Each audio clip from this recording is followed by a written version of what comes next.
Hi மக்களே, வணக்கம். உங்களுக்கு ஒரு சின்ன மெசேஜ் சொல்ல போகிறேன். இது அப்ரஹாம் லிங்கனோடது. அவர் மக்கள்கிட்டேருந்து எப்படி வாக்குகளை வாங்கினார், அது எப்படி வெற்றி பெற்றார் அப்படின்றது உங்களுக்கு நான் சொல்கிறேன் பாருங்கள். ஒரு சின்ன டெக்னிக் தான். அவர் ஒரு 2 வார்த்தையிலேயே அவர் சொல்வார். பளிச்சுன்னு சொல்வார். அழகாக நமக்கு உரைக்கிற மாதிரி சொல்வார். ஆனால் வறுமையிலிருந்து பல தோல்விகளை கண்டு பின்னர் வெற்றி பெற்ற ஜனாதிபதியானவர் அமெரிக்காவின் 16வது அதிபர் அப்ரஹாம் லிங்கன். அதிபர் தேர்தலின் போது தன் அரசியல் எதிரியுடன் ஒரே காரில் பயணம் செய்தார் லிங்கன்.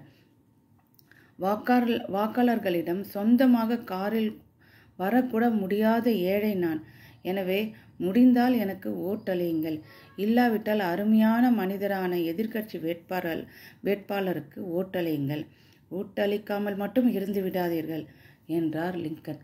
இவ்வளவுதான் அவர் மேடையில் பேசினது. இதில் அவர் அழகாக ஓட்டு சேகரித்து 16வது அதிபராக அவர் தேர்ந்தெடுக்கப்பட்டார். தேங்க்யூ, பாய்.